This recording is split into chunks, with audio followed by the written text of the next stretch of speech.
Welcome back to the Black Hour, where we tell the kind of stories that keep you awake long after they end. Tonight's story is called My Late Husband Still Uses Our Landline.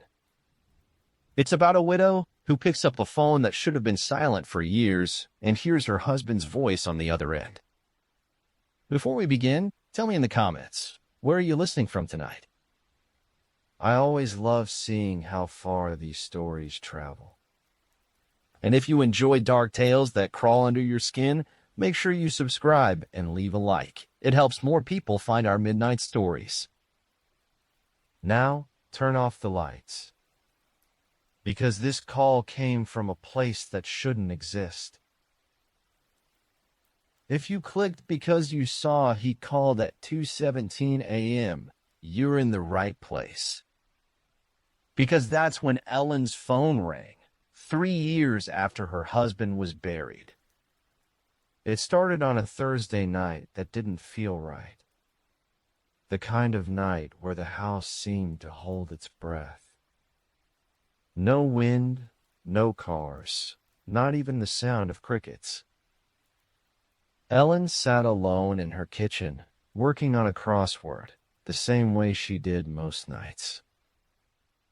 She was 71, and she and Roger had built this home together almost 50 years ago. He used to say, when the power's out, that old landline will still work. He was right. Because 3 years after his death, that phone rang. The sound was sharp and out of place, like something old waking up. She lifted the receiver. Static crackled faintly, and then, "Ellie?" Roger's voice.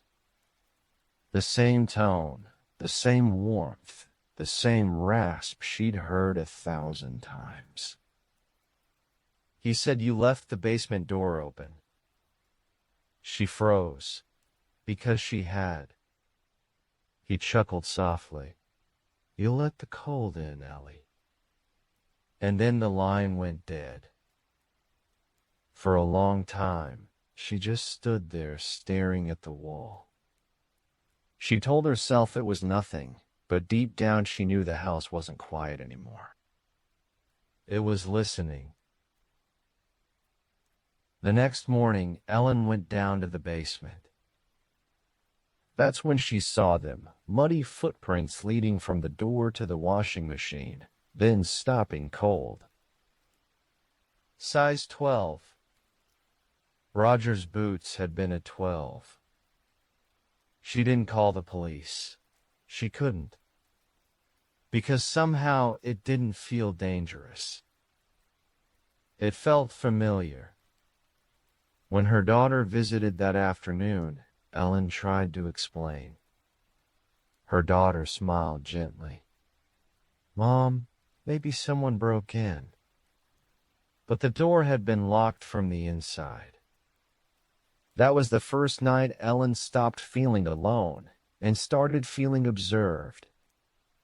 The next night, she sat watching the clock. 2:10. 2:12.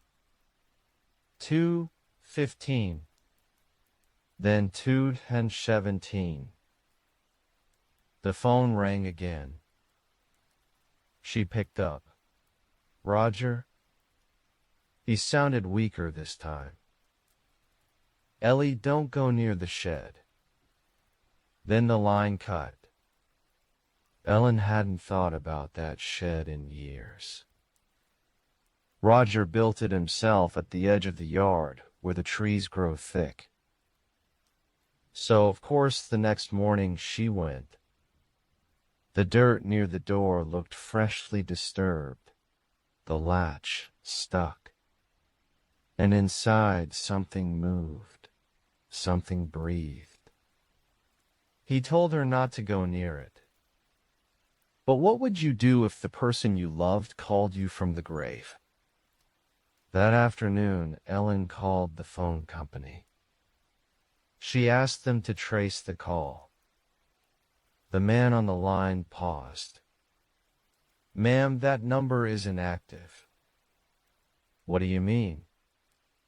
I mean, it hasn't been active since 2019. Roger died in 2020.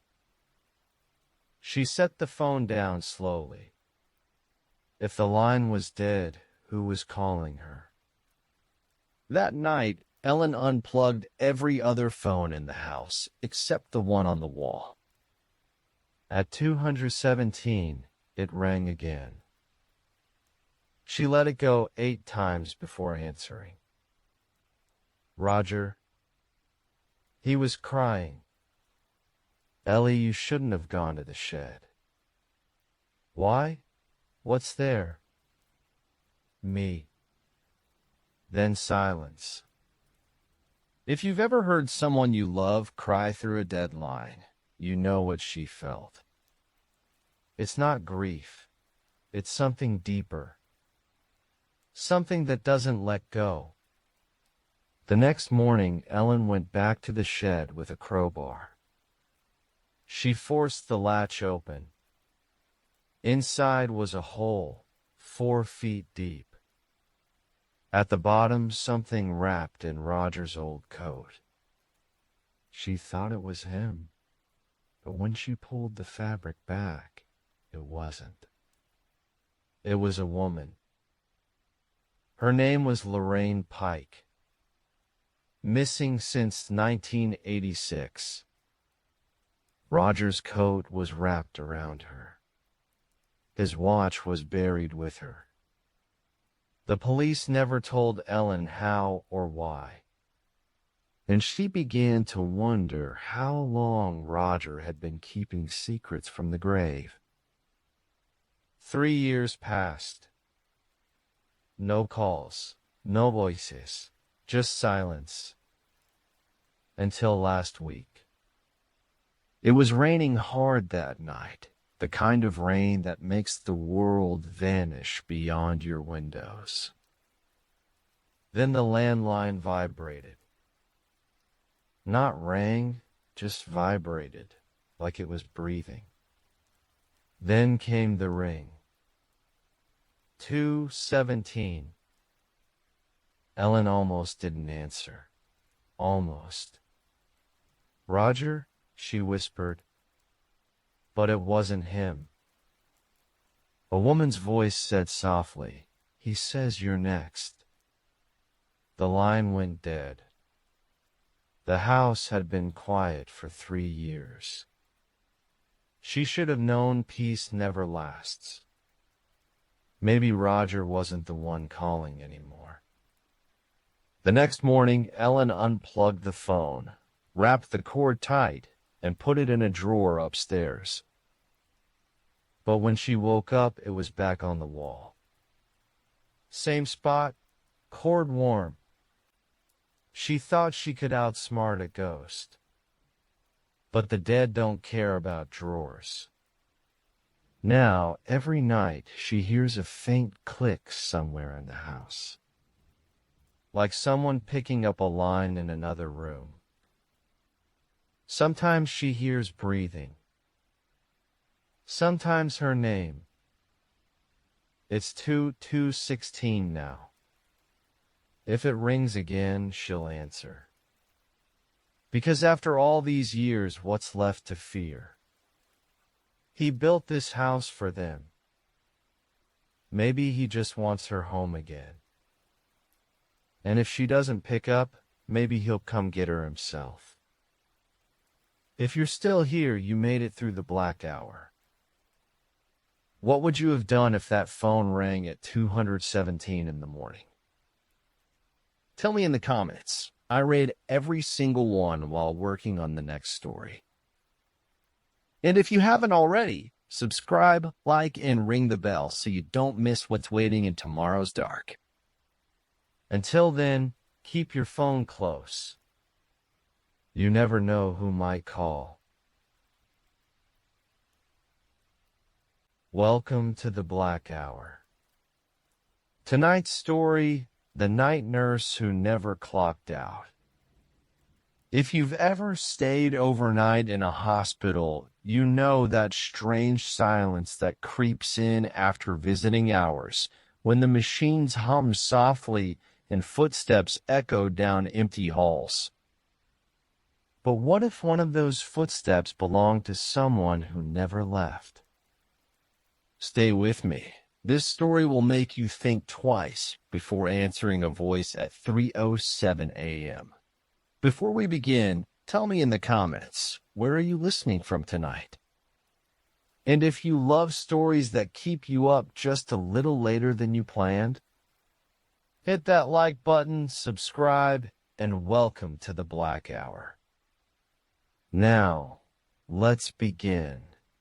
The Night Nurse Who Never Clocked Out. You ever hear those stories about hospitals being haunted? Most people brush them off, right? Just creaks, flickering lights, the mind playing tricks after midnight. But this one happened to a man named Harold Tate.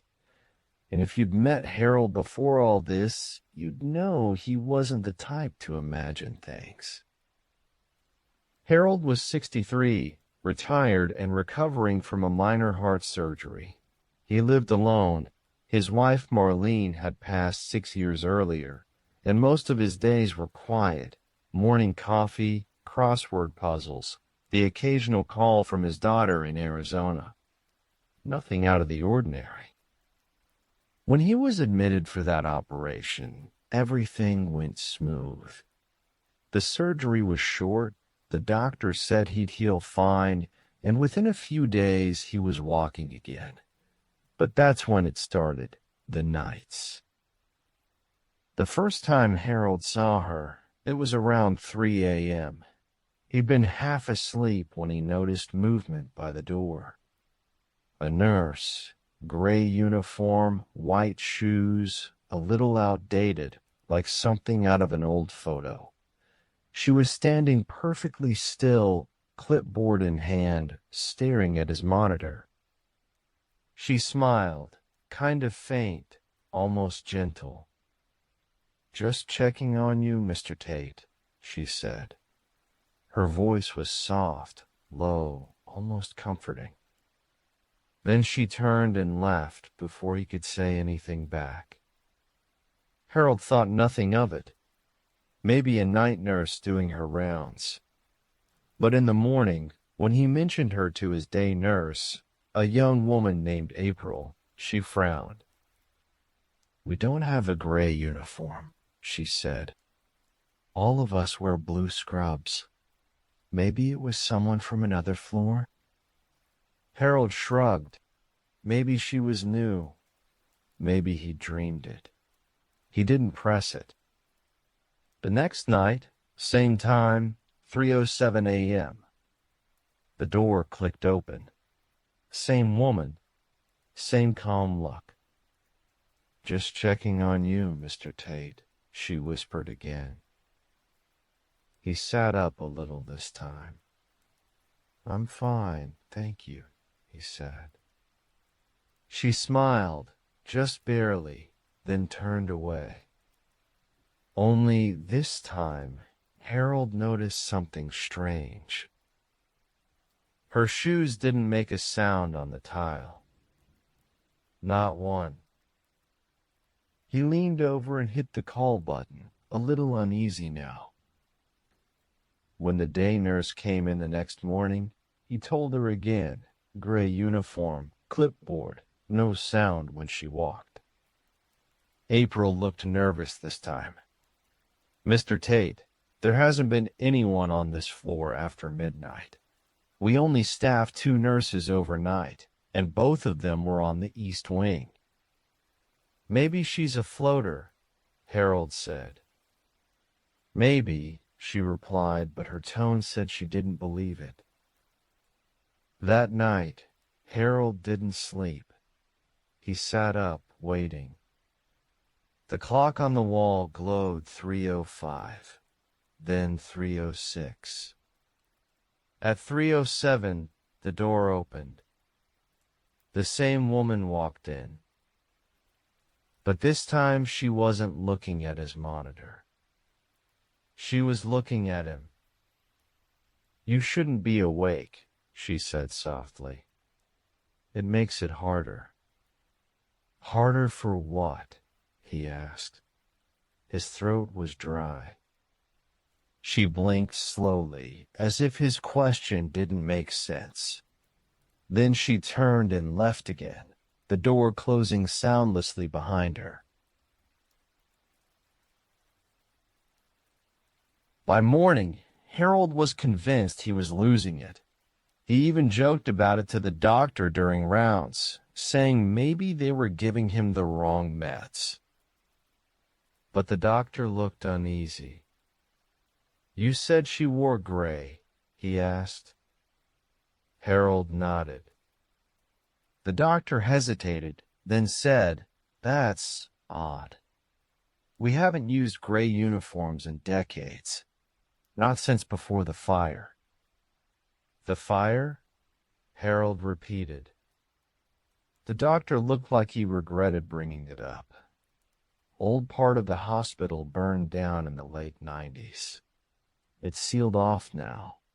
Just storage and debris back there. Harold didn't ask more, but something about the way the doctor avoided his eyes stayed with him all day. The fourth night, Harold asked April to leave the hallway light on. She agreed, thinking it might help him sleep better. He didn't tell her why. 307 came. The door creaked open, this time slower, deliberate. The nurse stepped in, and for the first time he saw her face clearly under the light. She was young, maybe mid-30s, but her skin was pale, almost too pale. Her eyes, gray, almost the same color as her uniform. And around her neck, just under the collar, there was a faint red mark, like a burn. Harold's pulse monitor started to beep faster. She smiled again. "Just checking on you, Mr. Tate." "What's your name?" he asked quickly. She hesitated. "I used to work here," she said softly. "A long time ago." And then she was gone. In the morning, Harold told April again. This time, April didn't smile it off. She glanced around, lowered her voice, and said, "You're not the first patient who's mentioned her." Harold froze. "What do you mean?" "There's a story. Nurses talk about it sometimes. A woman named Clara Hayes, night nurse, worked in this hospital back in the 90s. There was a fire in the old wing. She was trapped when it spread. People say she still does her rounds." Harold didn't believe in ghosts. Not really. But the look on April's face, she wasn't joking. And that night, when he woke again at 3:07, she was standing even closer. "You shouldn't be here anymore," she whispered. Her tone had changed. No warmth this time, just warning.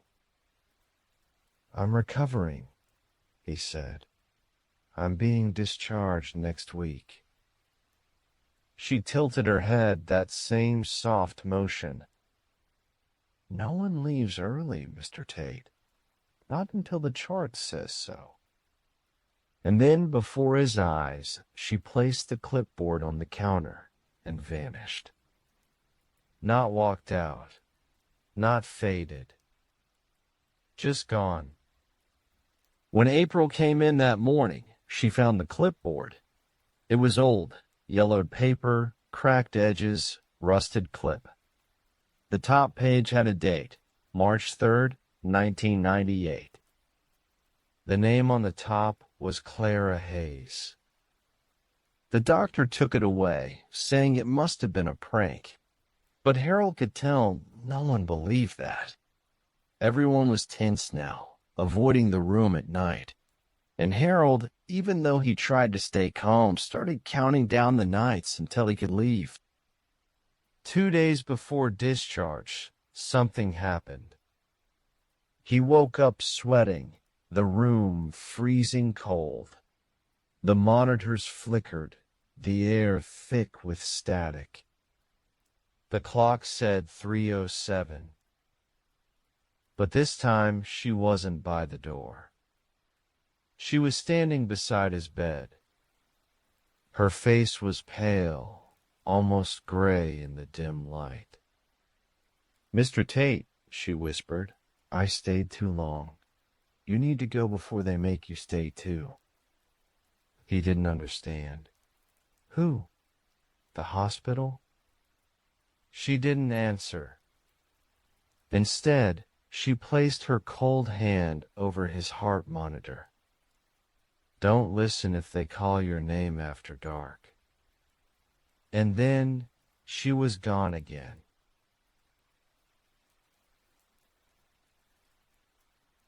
The next morning, Harold tried to tell the doctor, but his discharge papers had been delayed. Administrative issue, they said. He had to stay 2 more nights. He argued, but no one seemed to hear him properly. The doctor avoided eye contact. April wasn't on shift. Something felt off. That night, 3:07, he heard voices in the hall. Whispering. Soft, slow, like someone reading names off a list. He tried to get up, but the 4 tugged at his arm. He listened harder. They were saying names. His was next. Harold Tate. It came from right outside the door. The whisper was calm, polite, familiar. The nurse's voice. He stayed perfectly still, pretending to sleep. The door handle turned.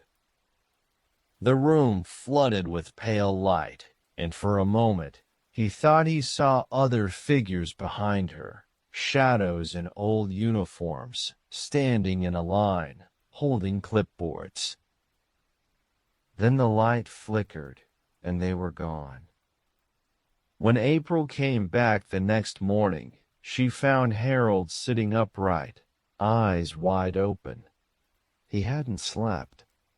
He told her everything, every word, every whisper. She looked pale. "I'm moving you to another floor," she said quietly. "Just for tonight." They transferred him up to the newer wing. Fresh paint, bright lights, no flickering bulbs. The nurses laughed, talked. The place felt normal again. But that night at 3:07, Harold's new roommate woke up to a sound, a faint tap on the door. Then a voice, soft as a breeze. "Just checking on you." Weeks later, after Harold finally went home, he couldn't sleep through the night anymore. He'd wake up and glance at the clock, always 3:07. He told himself it was anxiety, habit. But one night, while making tea, he noticed something odd. On the kitchen counter sat a small white badge. A hospital ID. The photo was faded, the name barely visible. But under the hospital logo, it read, "Clara Hayes, Night Nurse."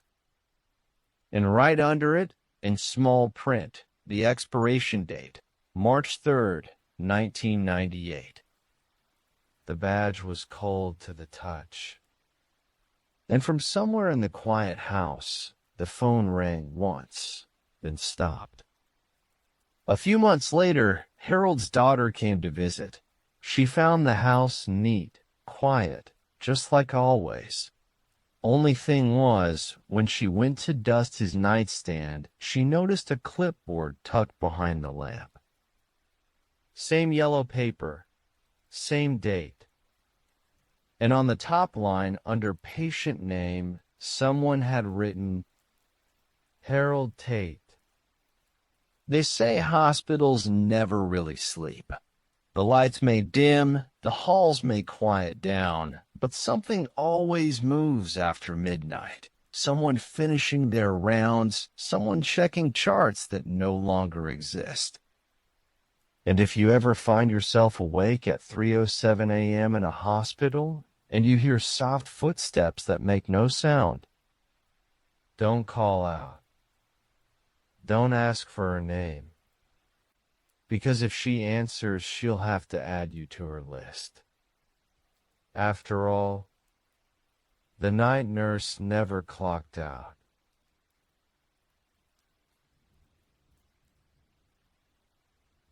If you made it this far, you're braver than most. Not everyone likes to linger in the quiet halls of the unknown. So tell me, have you ever seen something in a hospital that didn't feel quite human? Drop your answer in the comments. I read every single one. If you enjoyed tonight's story, give it a like. It helps more people find the Black Hour YouTube channel. And if you haven't yet, subscribe, because next week, the lights go out in another story that might just hit a little too close to home. Sleep well if you can.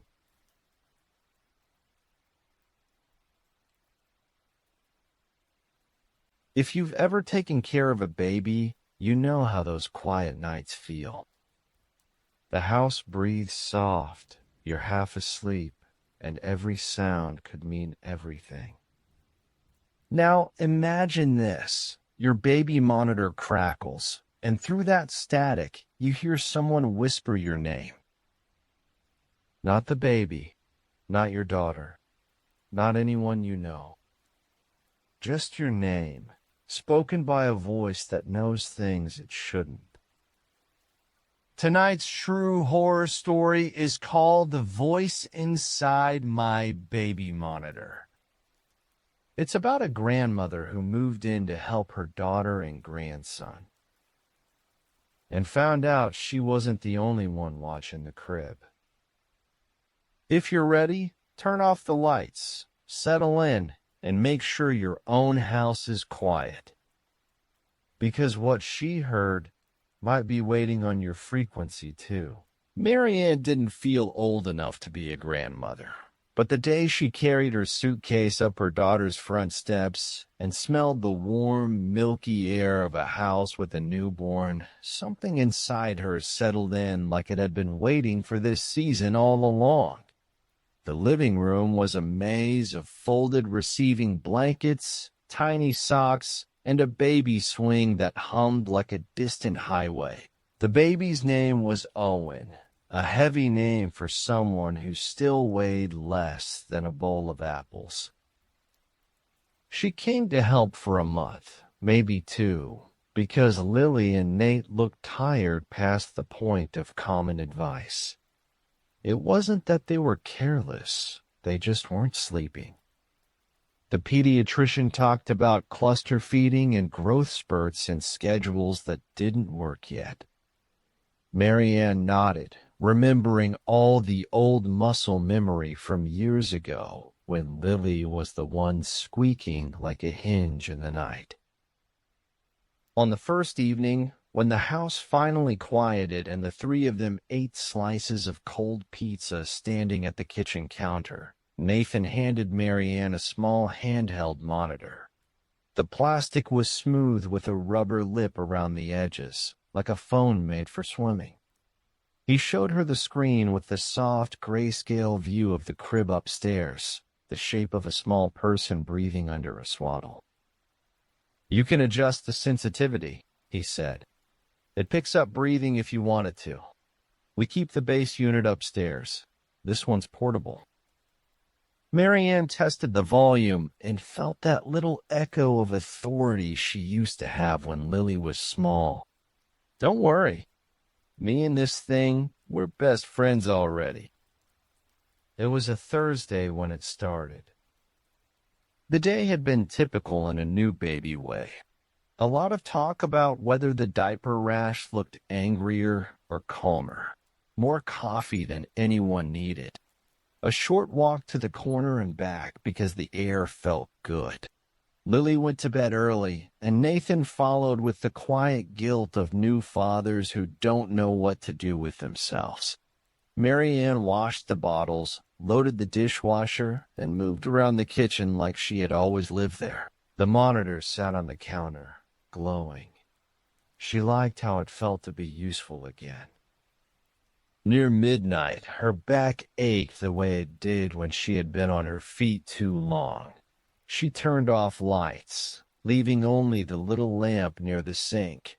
The monitor hissed gently with that soft seashell sound the speakers make when they're listening hard. She filled the glass with water and leaned on the counter, looking at the gray box of the crib and the little oval of Owen's head. The room upstairs was quiet. The house itself seemed to be listening, waiting to see who would make the next move. A voice said her name. It was nothing loud, not even regular volume. It sounded like someone leaning into the monitor to keep a secret. It said, Mary Ann, like a question and a memory put together. She had lived long enough to not jump. She set her water down and looked at the monitor like she was looking at a person. She said, without thinking, "That's not funny, Nate. Don't do that." The upstairs stayed gray and still. The soft seashell hiss continued. There was no rustling of sheets, no creak of floorboards. The voice had been close to the microphone. She could feel the closeness like warmth. She carried the monitor up the stairs with her pulse in her throat. She opened the nursery door with the same careful hand she had used when Lily was a baby. Owen slept in the crib with his mouth open and his chest rising in little steady lifts. The base unit on the dresser showed the same picture she held in her hand. A little blue light blinked. No one was in the room. The window was shut. The rocking chair sat by the curtain like a shadow with knees. She stepped back into the hallway and listened. A house has 100 mouths, vents and frames and water lines, and if you've lived in enough different places, you can tell what each mouth means. This house said nothing out of the ordinary. Mary Ann breathed once, twice, and told herself that these monitors picked up neighbors' baby monitors and trucker radios and garage door openers. She looked at the thermostat on the wall just because it was something to look at. She told herself what she would tell Lily if Lily were the one holding the little plastic screen. Interference. Downstairs, the monitor hissed softly again. She set it on the counter and poured the rest of the water down the sink like she had to empty the night out of it. When she went to the couch, she tucked a blanket around her knees and fell asleep to the cold glow of the screen. In the morning, she said nothing to Lily because Lily's cheeks were the pale kind of tired, and the coffee mug had 2 long fingerprints on it like a plea. Mary Ann held the baby. She sang him nothing songs from the radio. She let the whisper fall into the corners of her mind like a feather no one would notice. That night, after the house curled into itself again and the lights fell in dominoes down the hall, the monitor sat where it had the night before. The screen showed the familiar gray crib and the rolling rise and fall of little breaths. Mary Ann waited. The voice said, Mari. Her sister had been the only person who called her that after high school. No one had used it since the funeral. That old nickname came through the speaker like a wire pulled tight. She stood up so fast the blanket slipped to the floor. Her heart said foolish, foolish, but she wasn't going to let her body boss her around like she was 90. She climbed the stairs with careful speed. In the nursery, the air felt slightly colder, or maybe she wanted it to. The base unit's blue light blinked in a steady rhythm like a sleeping heartbeat. She went to the crib, checked the swaddle, the flash of breath, the damp sweetness of baby skin. She glanced toward the rocking chair. For no reason she could explain, she moved the chair out from the window and turned it to face the door. It was such a small, silly action, but something about it made her feel as if she had blocked a view, or returned one. There. Now the chair was where it should be. She whispered, "We're fine, sweetheart," to the baby, and to herself she added, "You're 70% imagination and 30% bad radio." She took the monitor and made herself go back downstairs, like a person who believes in consistent physical laws, like a woman who still knew the difference between air and voice. Later, while she folded onesies with little blue whales, she thought about whom she could tell. Her sister would have said, "Give the ghost a chair and a glass of water." Her sister had said things like that about everything. But her sister wasn't here to tease the fear into something you could laugh about. So Mary Ann told no one. She kept the fear like a hot stone she carried in her pocket, something to hold on to when she walked through the long stretches of ordinary. The third night, the voice didn't say her name. It hummed. The tune came out of the speaker like someone was holding it in their throat, too soft to share, too private to be caught. She knew it instantly. It was a little lullaby she made when Lily was a baby, something she had made up while washing dishes one late afternoon when the apartment was so hot the dishwater felt cool. She didn't remember singing it to anyone else. She had never told Lily it existed, not in any kind of real conversation. Lily couldn't have known to hum it. The voice hummed a broken line of it, stopped, and then sang 2 words without melody, the way you say 2 words to yourself when you're checking if they still fit. "Sweet girl." Mary Ann set the monitor face down. She pressed the heels of her hands into her eyes until a harvest of purple lights rose like fruit. She could taste the old kitchen in the back of her mouth, the dish soap, the hard water, the little cheap radio with the dial slightly off. That kitchen had seen everything. It had seen the first time Lily laughed so hard milk ran out of her nose. It had seen her husband pack a bag. It had seen a plumber kneeling with his shoulders inside the sink cabinet, his cigarettes rolled in his sleeve, asking if she could hand him that little wrench. Life had a way of squeezing all the different times together until they were all the same temperature. She sat there with her eyes covered until the baby breathed a little louder and the monitor went back to being a tiny ocean on the counter. In the morning, Lily said, "Mom, are you okay? You look pale." "I didn't sleep great," Mary Ann said. "Old house plus new baby equals no sleep. It's a math thing." Lily smiled the way tired people do, as if they are borrowing it. "If you want, we can turn off the monitor downstairs.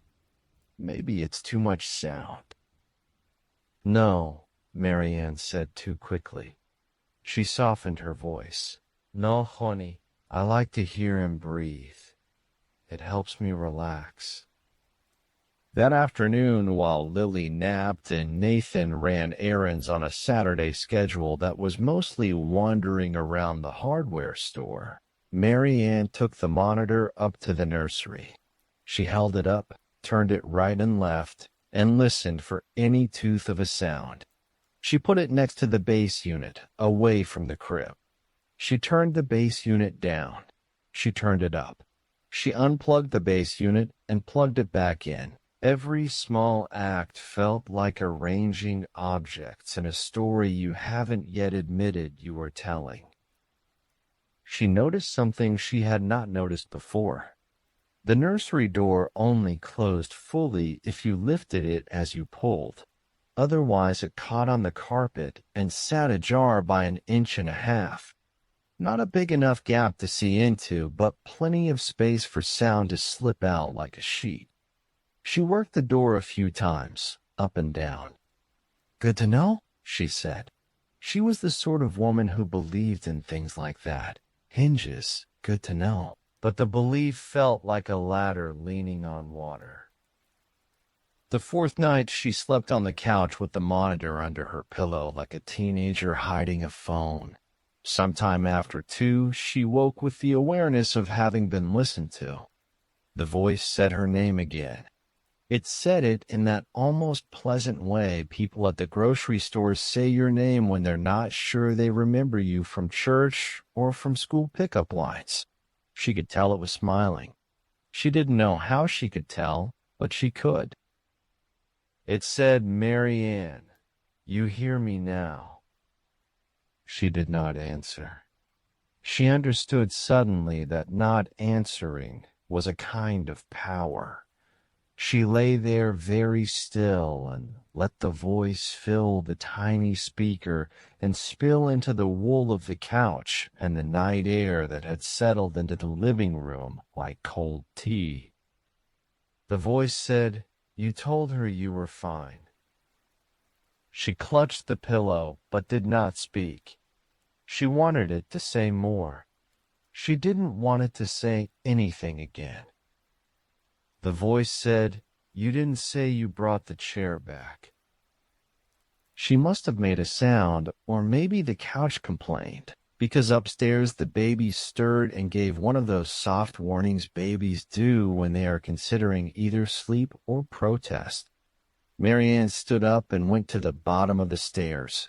She forced herself to walk at a normal pace because no one ever wants to see an adult run into a room, even if that adult claims it's nothing. In the nursery, she found the chair again as she had left it, facing the door. The window reflected her. The base unit blinked. The baby settled. She stayed in the doorway a long time. She didn't go in. She didn't touch the chair. She felt like she was waiting for someone to cross a line.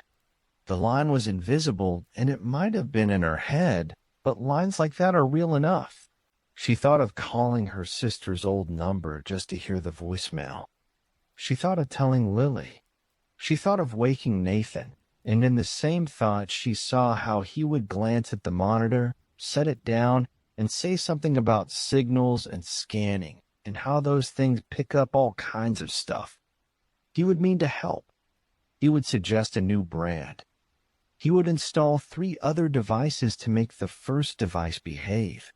And every new thing would be another mouth and the mouth and the mouth and the mouth and the ethan.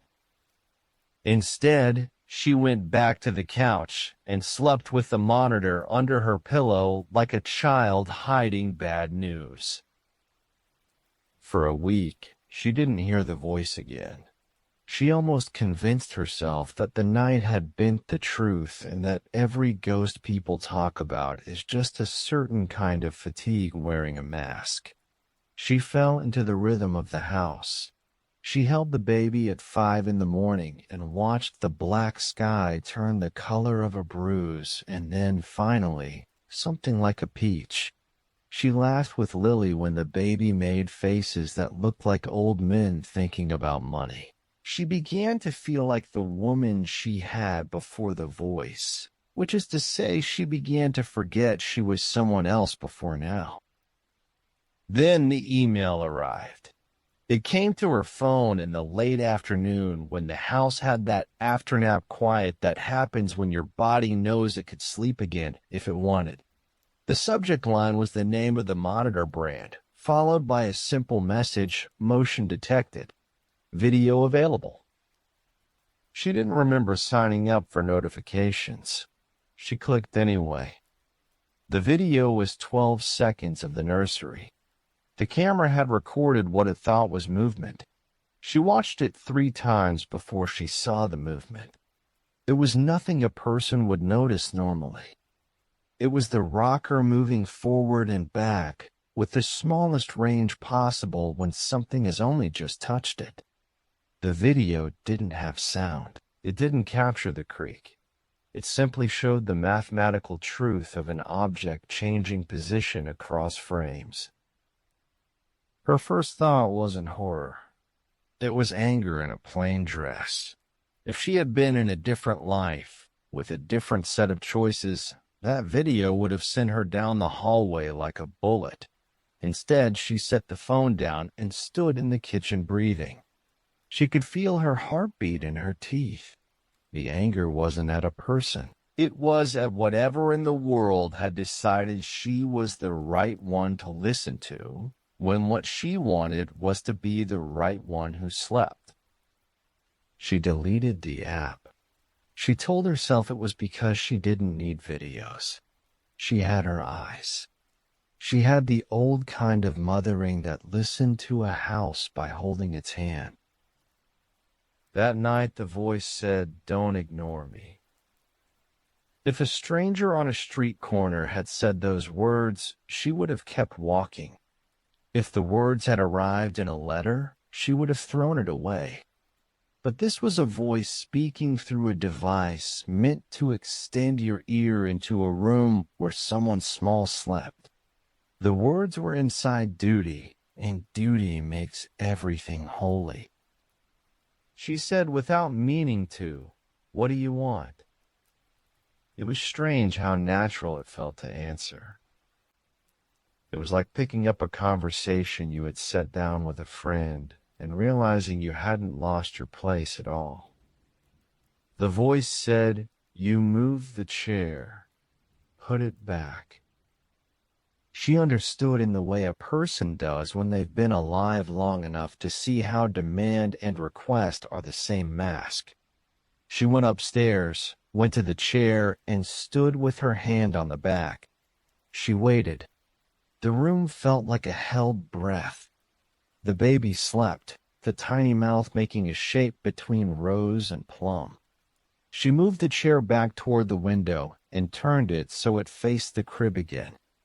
It wasn't anything like permission. It was more like a dare. "Fine. I'm fine. You want the window. You want to watch. Then watch me watching you." Back downstairs, she didn't pick up the monitor. She turned off the kitchen light. She stood in the dark and listened to the house think. After a while, the voice said, "Thank you." The words came out shaped like kindness, but there was no kindness in them. The next day, she told Lily a small version of the truth. "The monitor's picking up weird stuff," she said. "Might be neighbor signals. Might be the brand. Maybe we should try a different kind." Lily frowned. "It's new, Mom." "I know. Try a different app, maybe. Or I can turn it down at night." "Do what makes you comfortable," Lily said. Her voice had that new mother tone that can sound like distance when it's really just a person protecting the last square inch of her attention. Marianne tried turning the volume lower. She tried placing the monitor in different parts of the kitchen. She set it in the pantry once, as if putting it in a dark cupboard would teach it manners. The voice did not care about manners. The voice was patient. If she ignored it, it would simply sit like a cat and watch her until she forgot she was being watched. Then two things happened that pushed her from quiet negotiation to fear. The first thing was small. The voice used her maiden name. She hadn't spoken it aloud in years. It's a name with a certain rural snap at the end, a sound you only get when the mouth that says it is used to old kinds of work. There's no way, she thought. She hadn't used the name on social media because she didn't have social media beyond the photograph she texted to 3 people. She hadn't set it to a bank. She hadn't even told Lily about the old neighbor who used to sing it when she called to her over the fence. And yet the voice said it. and it fit like a dress from a closet that no longer exists. She wanted to say, "Who told you that?" But asking questions is feeding a kind of thing she didn't want to grow.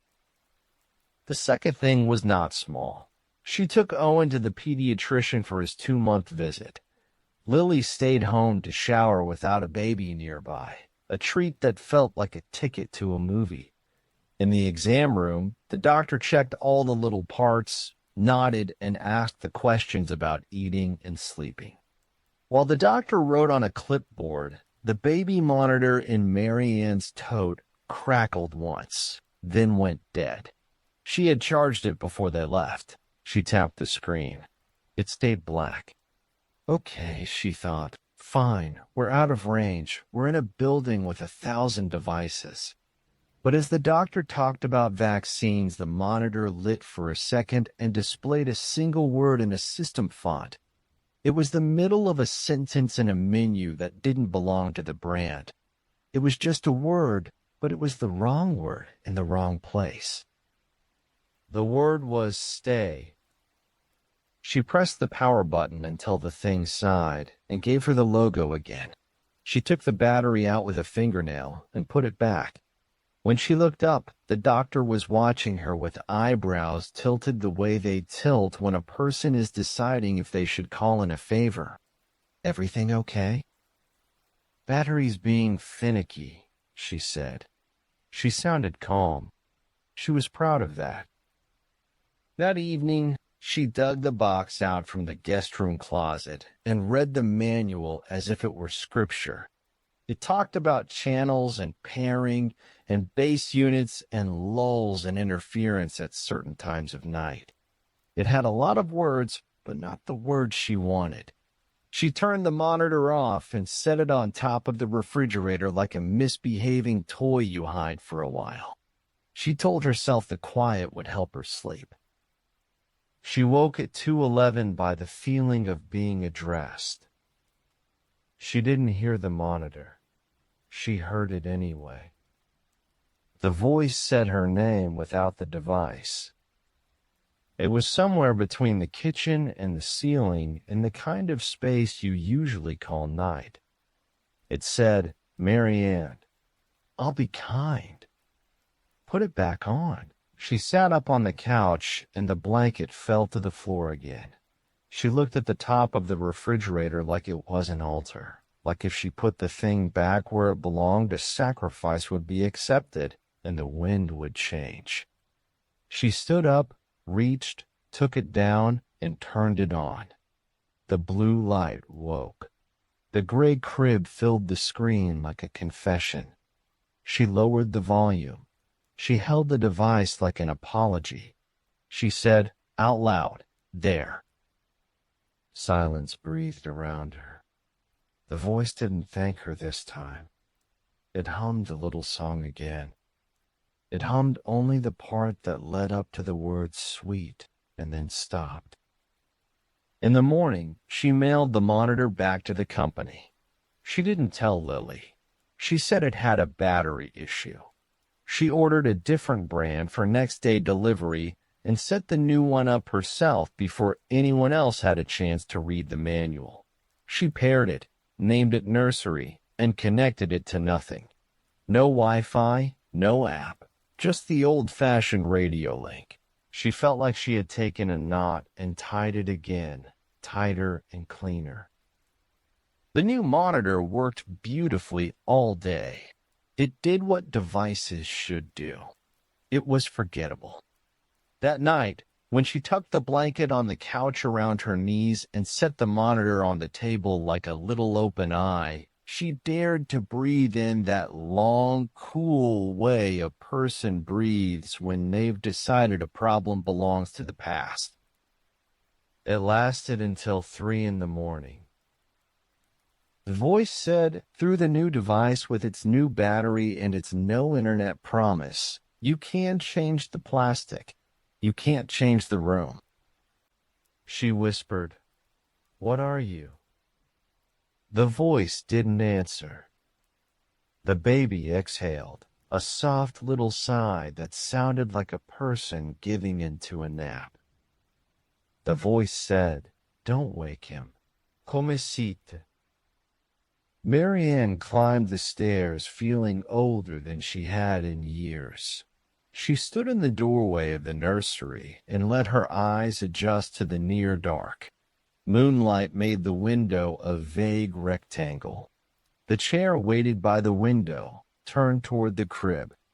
It looked like a person thinking. She sat. The chair moved under her with the memory of weight. She set her hands on the arms. She didn't look at the monitor. She didn't look at anything except the shape of the crib and the curve of the baby's head and the place where the voice was not, but might be. "All right," she said. "You called me. I'm here." A quiet gathered like people gathering at the edges of a field, watching, waiting to see if something worth talking about will happen. The house made one settling noise in the hall. A car passed somewhere far away. The baby slept. The voice spoke as if it were behind her, though there was only wall. It said, "You left her once." Marianne's fingers tightened on the arms of the chair. She didn't have to ask who her meant. Years ago, she had run to the corner store for milk while Lily napped. It had been a different apartment, a safe street, a short trip. She had locked the door. She had been gone 8 minutes. On the way back, she had imagined every version of sorrow. She had never told anyone about those 8 minutes, not because she was ashamed, but because confession seems silly when nothing happens. She had promised herself it was the last time. The voice had no right to take something small and make it into a talisman. "You were fine," she said, her voice low. "We were fine." "You weren't fine. I came right back. You were smiling when you came up the stairs." She thought about that. It was true. She had smiled because the fear had evaporated so quickly, and the light in the stairwell had been perfect, and the milk had been cold. She swallowed. "Stop talking like you were there." "I'm in houses," the voice said. "When they bring me in, I come. When they take me out, I rest. When a woman sits in the dark and wants to hear what she already knows, I help her listen." "You're not helping." The voice made a contented little sound, like a person eating a slice of cake. "You don't have to be a mother to sit with me. But mothers make the best chairs." She stood so fast the chair sighed. She reached for the crib because she needed to touch something that belonged to this world. The baby slept undisturbed. She made herself breathe in the smell of him, that exact combination of skin and detergent and milk that seems designed to pull a person back from the edge. She put her palm on the sheet next to his head like she was patting the earth over a seed. The voice said, almost affectionately, "Don't worry, Maury. I don't want him yet." She felt the words enter her the way cold enters a room when a door is opened. She picked up the monitor and left the nursery. In the hall, she considered waking Lily, but the consideration lasted only a second. What would she say? What would she be asking Lily to do? Fight the air? Protect the idea of safety by using new words for it? She went downstairs. She opened the front door and stood on the porch with the monitor in her hand. The night had cooled all the way down to itself. A neighbor's porch light glowed. Somewhere, a train whistled, or maybe it was wind in something hollow. She realized she had been bracing for the voice to follow her onto the porch, but it did not. It stayed inside the house where it belonged. She slept with the monitor on her chest. She dreamed she was in every house she'd ever lived in at once, standing in the long hallway that ran through them all. The hallway had 100 doors, and behind each door someone waited politely for her to knock.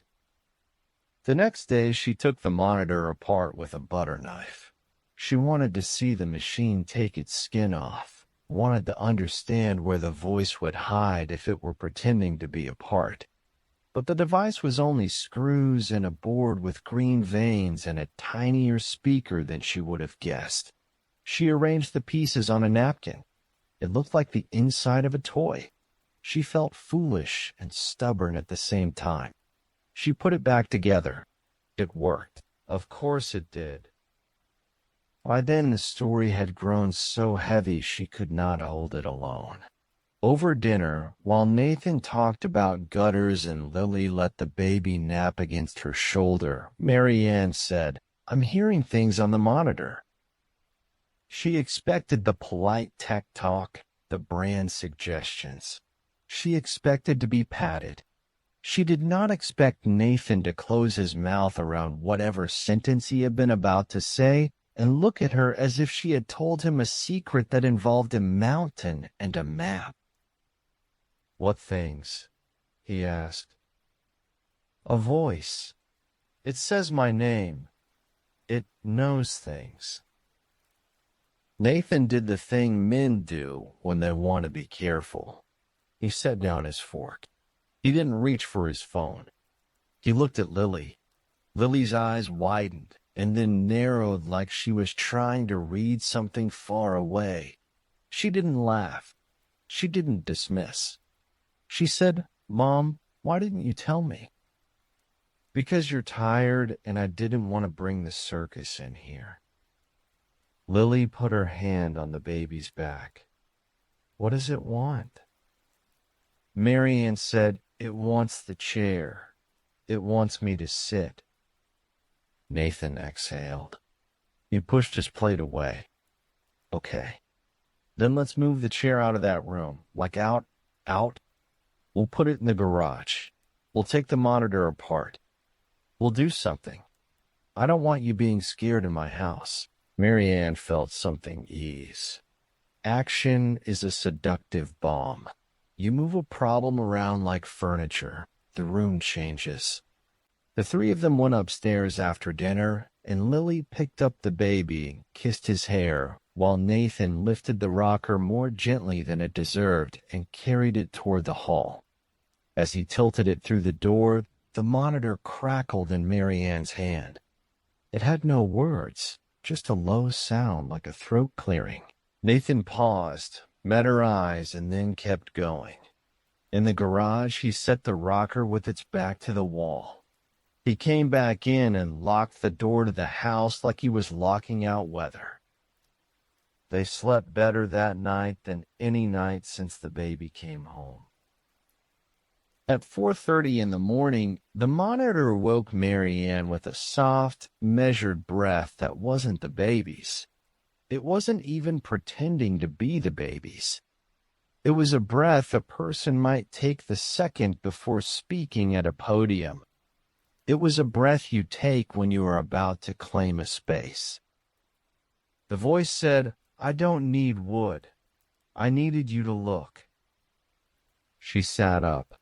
The room was just the living room, the table, the blanket, the glass of water with a line of light on it. She felt a steadiness in herself she hadn't felt since her 30s. The voice had been hanging a painting on the wall and asking her to admire it, and she had. She was done. She said, "You're not a person." "Right. You're not memory. Sometimes. You're not him. No. You're not me." A pause, then no. "Then we're done." "Sit." "No." "Then I'll talk to her." The threat landed like a cold hand on the back of her neck. She stood up and walked to the bottom of the stairs and looked up. She wanted to scream Lily's name, but what would she be calling Lily to? A conversation with Night? She said, in a voice small on purpose, "You don't talk to her. You talk to me." "Then sit." She went back to the nursery. She did not turn on the light. She did not look at the window. She sat. The chair wasn't there, but there is a way to sit without wood. You can sit inside your own body and decide the shape you will be. She folded her hands.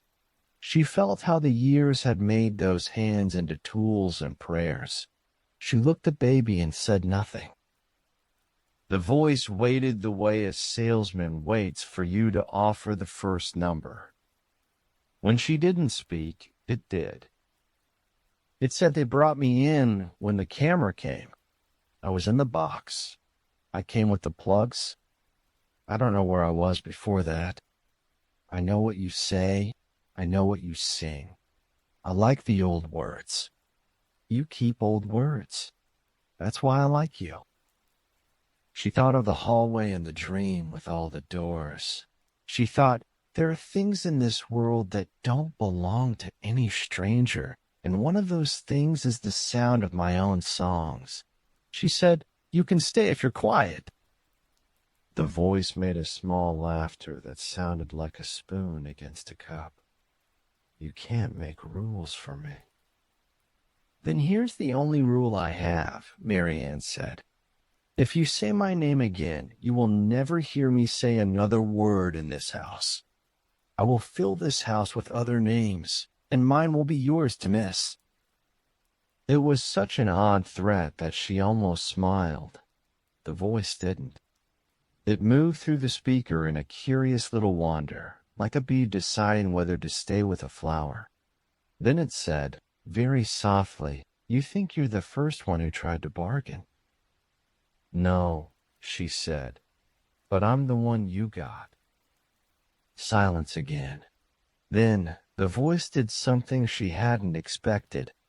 It tried out her rule like a child tries out a new bicycle on the driveway. It said nothing. When it did speak, it didn't say her name. It said, "He will wake."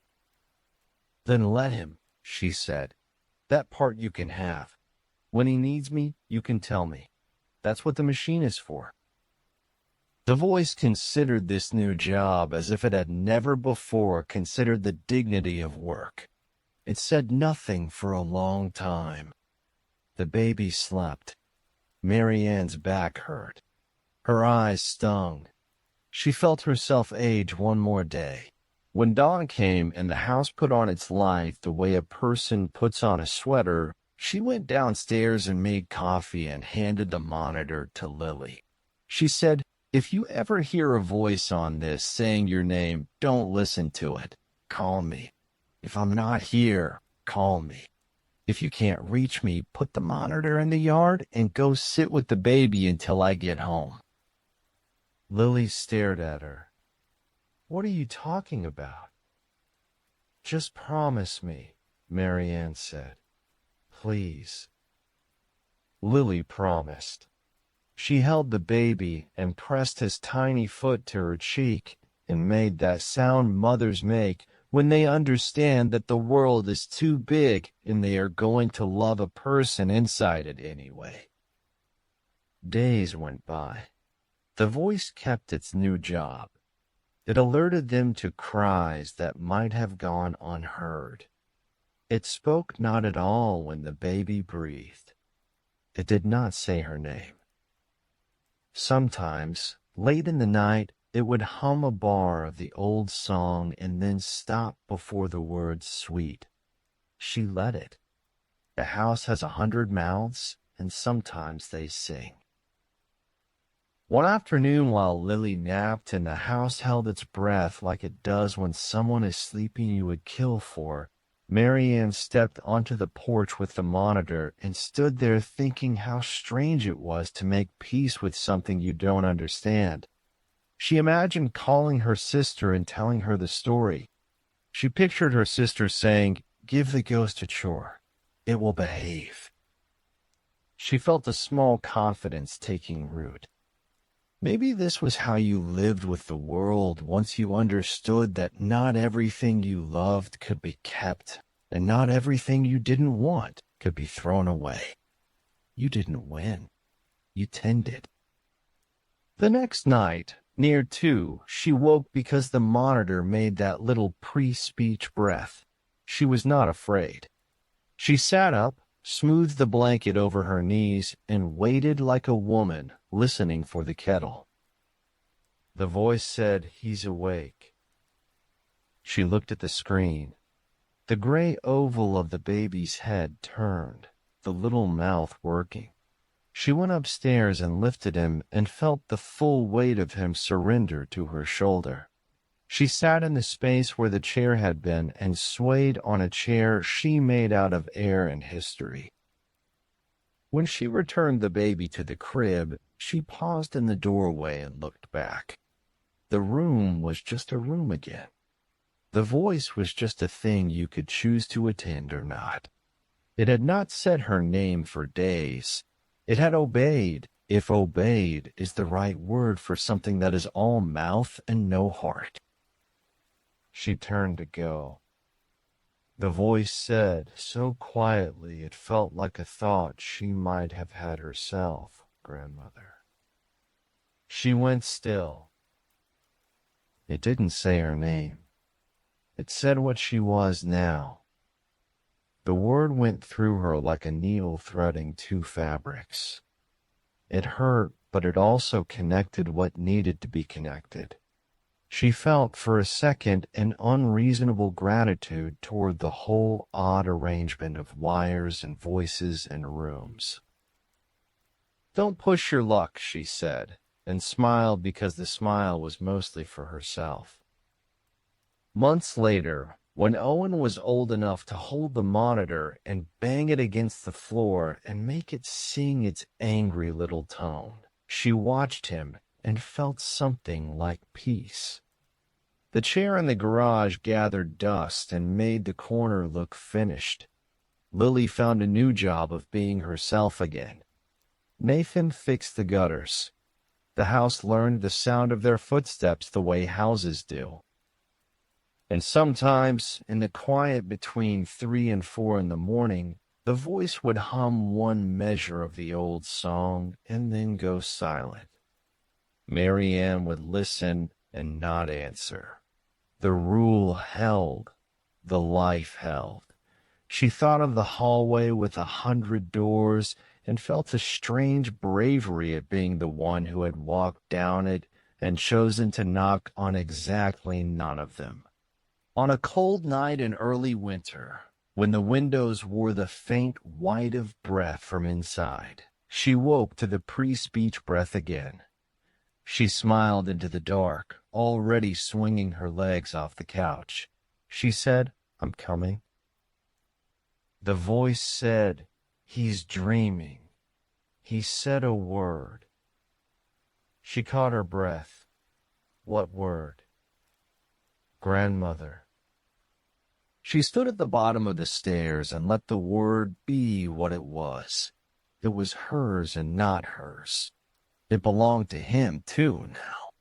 She climbed the stairs, opened the nursery door, and looked at the sleeping child who would one day be a man with his own rooms and his own devices. She sat in the chair she made out of her body and her years and the promises she intended to keep. The voice said nothing else that night. It knew when to be quiet. If you were listening now for something with a sharper edge, a jump or a scream, or a window thrown open to a black yard, you will not get it from me. What happened is what I told you. She was called by name, and then she made a rule out of love. In the end, the most frightening thing wasn't that something spoke from the nursery, but that it spoke in her language, the old one, and that she understood it. So, if your baby monitor ever hums a tune you don't remember teaching it, or whispers your name when everyone's asleep, maybe don't answer. Some voices only need to know you're listening. If you made it this far into the story, thank you for being brave enough to stay. Tell me where you're listening from in the comments, and let me know. Would you have kept the monitor on or turned it off for good? Make sure you're subscribed and have your notifications on, because next time, the voice might be coming from somewhere even closer. Sleep well, if you can,